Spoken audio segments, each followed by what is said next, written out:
I do see there are some questions. We can start with the first one. Are there any promising clinical trials?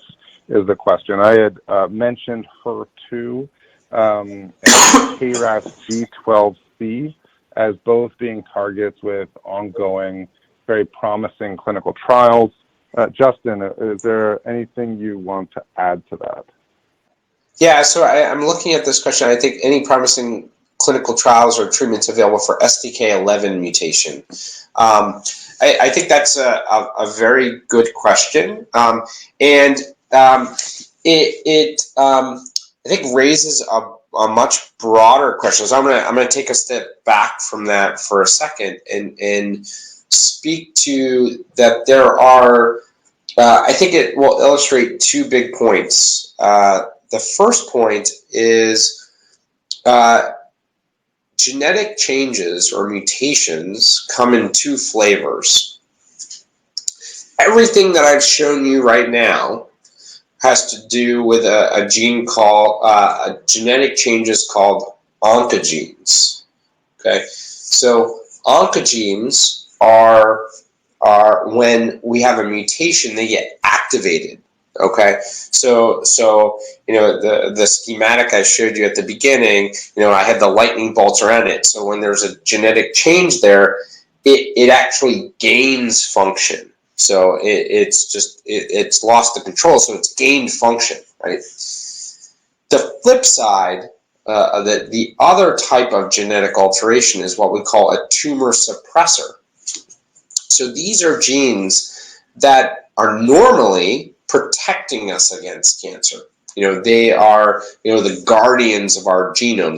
They try to protect us from some of these other mutations. So they are things that help like repair DNA.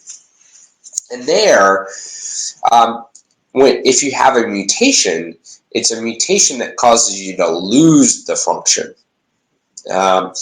So you basically no longer have the proofreading capabilities. Okay? So oncogenes, they're activated. Tumor suppressors, they lose their activity. And so one can imagine it's easier, like from a drug making standpoint, it's easier to block something that is overactive than it is to repair or refill a function in the body. And so STK11 is one of those tumor suppressors. So it's the mutations there are loss of function. So that's one kind of thing to know. So it's not to say that we won't be able to target it. It just means that we have to take different approaches for it. And then the second piece is, you know, the genetic alterations that we talked about so far are mutations that are largely mutually exclusive from one another. So if you have a RET fusion, you generally, you know, when you're initially diagnosed, you generally don't have BRAF or you don't have MET exon 14 skipping. There are rare examples of, you know, acquiring co-mut. But by and large, you know, they're mutually exclusive. STK11, these tumor suppressors, that's not the case. So they can occur with other genetic changes, and so it can be tricky sorting out what is the true kind of driver of the cancer. So STK11 is commonly co-mutated with KRAS, and in that context, we think of KRAS as the dominant driver, and STK11 is a supportive, important mutation. And it normally plays a role in metabolism, basically how tumors use energy sources. And I think there's some exciting work going on looking about how you can exploit that. And so there are you know, some promising preclinical studies about trying to develop novel ways of trying to exploit STK11. But it's going to take a different approach than some of the approaches that we were just reviewing. So that challenge then with STK11 and potentially affecting immunotherapy effectiveness also then leads to the next question is, could talazoparib be promising for STK11? And would it need to be done with avelumab, current clinical trial on these meds together? It states, but not in Canada. And that is a trial as part of the LungMap trial. So this is part of one of those studies that Dr. Gaynor outlined, where they're looking at widespread genomic testing and then using sub-studies within this bigger umbrella, which is LungMap. And in this case, those with an STK11 mutation then being eligible for this study of talazoparib plus avelumab. So just in kind of breaking this apart a little bit, avelumab is a checkpoint inhibitor. It is not an approved one in lung at this time, and actually the results from that single drug trial weren't as compelling as some of the other drugs we do have available. But checkpoint inhibitors in lung cancer are widely used. So pembrolizumab, nivolumab, atezolizumab, durvalumab, these are all drugs that have a standard of care place within non-small cell lung cancer, although pembrolizumab more commonly used in the first-line setting at this point. And what the checkpoint inhibitor does is helps immune cells to essentially, helps in the interaction of immune cells with cancer cells, preventing cancer cells from downplaying things for the immune system. So essentially then keeping the immune system active against cancer cells and therefore clearing them out. When there's an STK11 mutation and there's still ongoing research around this and what the exact setting is, but in some of these cases with an STK11 mutation, whether that be in combination with some other genomic alterations or by itself, this can affect the effectiveness or prevent the effectiveness of these immunotherapy treatments. So in this setting, basically the trial that this person is asking about is saying, okay, in this setting where there's an STK11 mutation, this is a population where we don't yet know the specifics, but there's concern about immunotherapy being effective in this population. And for this trial is then adding in talazoparib, which is a PARP inhibitor. And there's a lot of interest around the potential for these PARP inhibitors and immunotherapy drugs, that combination, maybe we call it synergistic, where essentially not 1 + 1 = 2, but maybe 1 + 1 = 4, in that as we bring these together, they're better than just the sum of the two parts. And so this is a trial. As far as whether or not this is effective, we still need to wait and see results from that. So this is an ongoing study. This is, it's not necessarily targeted therapy in the sense of the different drugs that we've discussed within this topic, but rather drugs with two different mechanisms of action.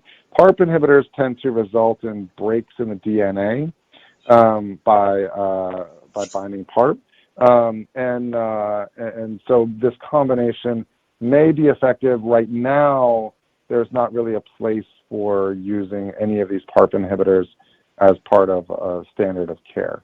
So still more to watch from these trials. Yeah, I would echo that. I think, it's hard. I don't want to comment too specifically on on a specific clinical scenario, but more broadly, I think some common themes of when people ask me about this drug combination for X mutation. I think as we try to show at the beginning, which is that not every mutation then is actually meaningful. And so whenever I look at a mutation, a report, I want to know, is this something that actually, in the case of STK11, I said this is a tumor suppressor. Is this something that would be predicted to cause it to lose function? And there are listings and things like that. So that's always one question. I ask myself, are there other mutations present? And I think we will start seeing data that, especially especially for things like STK11, it's context specific. I do think that it's going to matter, what the other mutations with it are, both in terms of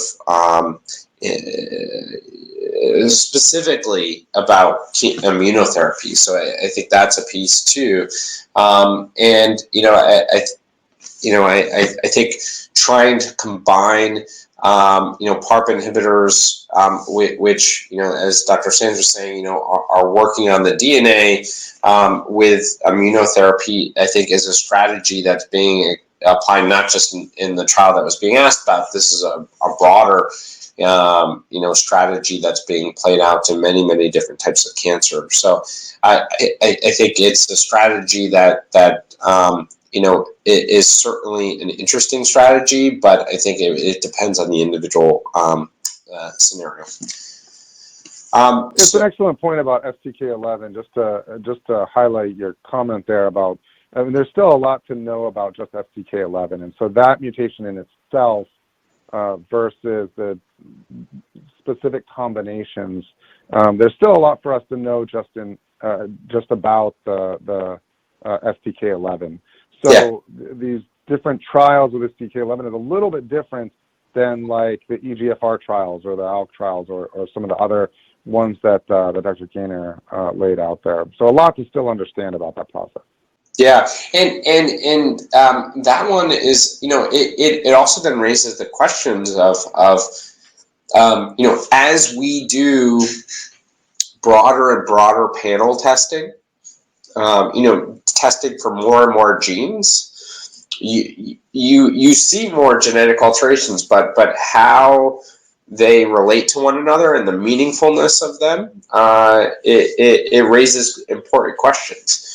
10 years ago, not a single panel would have included STK11, and now many panels still don't. So I think as we start doing broader and broader testing, we're going to see many of these co-mutations, and I think that people are going to start paying a lot more attention from a research perspective of, even for some of these bona fide drivers like ALK and EGFR and MET, are the different responses, why does some person respond for 5 years and someone respond to 1 when it's the same mutation? And there could be some role for all these other mutations that go along with it.